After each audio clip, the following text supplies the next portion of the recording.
الشیطان الرجیم بسم اللہ الرحمن الرحیم سیکنڈ ایئر۔ آج ہمارا یہ 23واں لیکچر ہے اردو کا۔ آج ہم پڑھیں گے محسن کاکوری کی نعت رسول صلی اللہ علیہ وسلم۔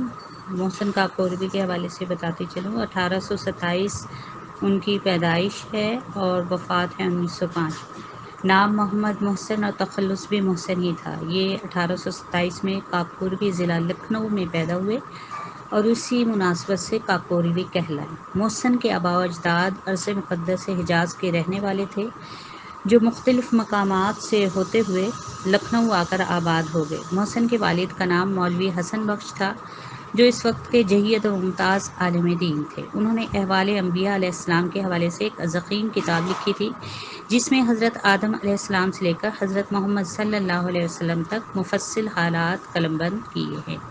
محسن کاکوری نے 7 برس کی عمر سے اپنے جد بزرگوار مولوی حسین بخش شہید کے سائے عاطفت میں پرورش پائی تھی۔ محسن بچپن ہی سے بہت مذہب سے لگاؤ رکھتے تھے۔ رات کے پچھلے پہر اٹھ کر نماز تہجد ادا کرنا اور تلاوت قرآن مجید کے بعد درود شریف کا ورد کرنا ان کا معمول تھا۔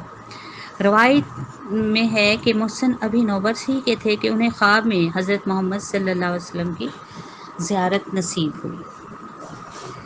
اس مبارک خواب کا حال محسن نے فارسی میں نظم کیا، اور محسن اس بارے میں خود کہتے ہیں کہ ان کی یہ سب سے پہلی نظم تھی، جس میں انہوں نے حضور صلی اللہ علیہ وسلم کی وہ کیفیات جو انہوں نے خواب میں محسوس کی، ان کو تحریر کیا، جو اس متبرک خواب کی خوشی میں وہ نظم انہوں نے لکھی تھی۔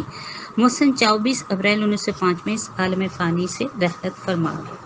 محمد محسن کاکوری کی شاعری زبان و بیان کے لحاظ سے فنی محاسن کا عمدہ نمونہ ہے۔ ان کے کلام میں عربی، فارسی، ہندی زبان کے الفاظ بھی نظر آتے ہیں، جن کا استعمال محسن نے بڑی ہی فنی چابک دستی سے کیا۔ فصاحت، بلاغت، سلاست اور روانی صفائی اور فنی مہارت سے ان کے کلام کے نمایاں اور صاف ہیں۔ محسن کاکوری کا زیادہ تر کلام نعتیہ کلام پر مشتمل ہے۔ ان کی وجہ شہرت بھی ان کا نعتیہ کلام ہی ہے۔ ٹھیک ہے، ان کا نعتیہ کلام ان کے صاحبزادوں مولوی محمد نور الحسن نیر، مؤلف نور اللغات، اور مولوی محمد انوار الحسن نے محفوظ کر لیا تھا، جسے اول الذکر نے کلیات نعت محسن کے نام سے مرتب کیا اور اتر پردیش اردو اکادمی لکھنؤ نے پہلی بار شائع کیا۔ اس مجموعہ کلام میں نعتوں کے ساتھ ساتھ صحابہ کرام کے مناقب بھی موجود ہیں اور چند دیگر شعری اصناف بھی موجود ہیں۔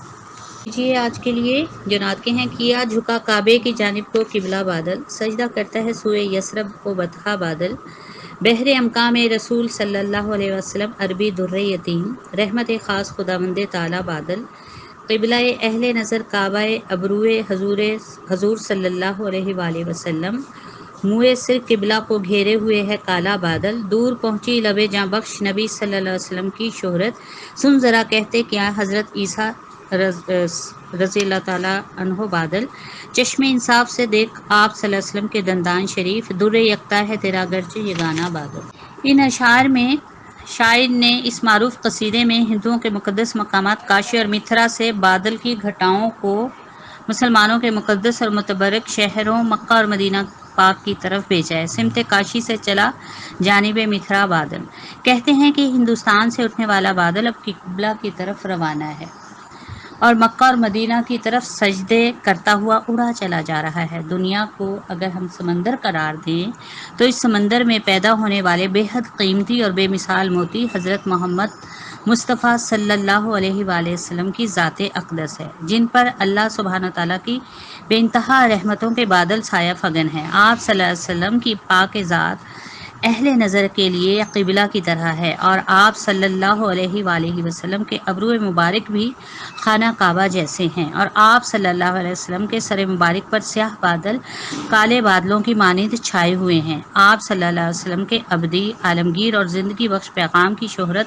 چار دانگ عالم میں پھیل گئی، یعنی تو دنیا میں چاروں طرف چہار اطراف پھیل گئی، جس کی شہادت حضرت عیسیٰ علیہ السلام بھی دیتے ہیں۔ حضور صلی اللہ علیہ وسلم کی آمد سے قبل ہی حضرت عیسیٰ علیہ السلام نے خود پر اترنے والی کتاب انجیل کے ذریعے حضور صلی اللہ علیہ وسلم کی آمد سے قبل ہی حضور صلی اللہ علیہ وسلم کی دنیا میں تشریف آوری اور آپ صلی اللہ علیہ وسلم کی دیگر پاکیزہ نشانیاں اپنی امت کو وضاحت اور صراحت کے ساتھ بتا دی تھی۔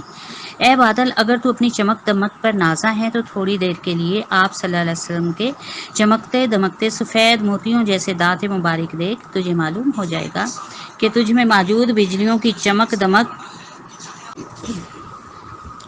اعوذ باللہ من الشیطان الرجیم، بسم اللہ الرحمن الرحیم۔ دوسرا حصہ ہے تھا بندھا تار فرشتوں کا در اقدس پر، شب معراج میں تھا عرش معلیٰ بادل، آمد و رفت میں تھا ہم قدم برق براق، مرغزار چمن عالم بالا بادل، ہفتے اقلیم میں اس دن کا بجایا ڈنکا، تھا تیری عام رسالت کا گرشتہ بادل، دین اسلام تیری تیغ دو دم سے چمکا، یا اٹھا قبلے سے دیتا ہوا کاندھا بادل، آستانے کا تیرے دہر میں وہ رتبہ ہے کہ جو نکلا تو جھکائے ہوئے کاندھا بادل، تیغ میدان شجاعت میں چمکتی بجلی، ہاتھ گلزار سخاوت میں چمکتا بادل۔ آپ صلی اللہ علیہ وسلم کے پاکیزہ مقام و مرتبے کا اس بات سے اندازہ کیا جا سکتا ہے کہ معراج کی رات کو فرشتے آپ صلی اللہ علیہ وسلم کے مقدس دروازے پر قطاروں میں حاضری دینے آتے رہے، اور بادل نے آپ صلی اللہ علیہ وسلم کے دروازے پر بلند و بالا عرش کی مانی سایہ کیے رکھا۔ معراج کے سفر میں براق، جو بجلی کی مانی تیز رفتار تھا، آپ صلی اللہ علیہ وسلم کے ساتھ تھا۔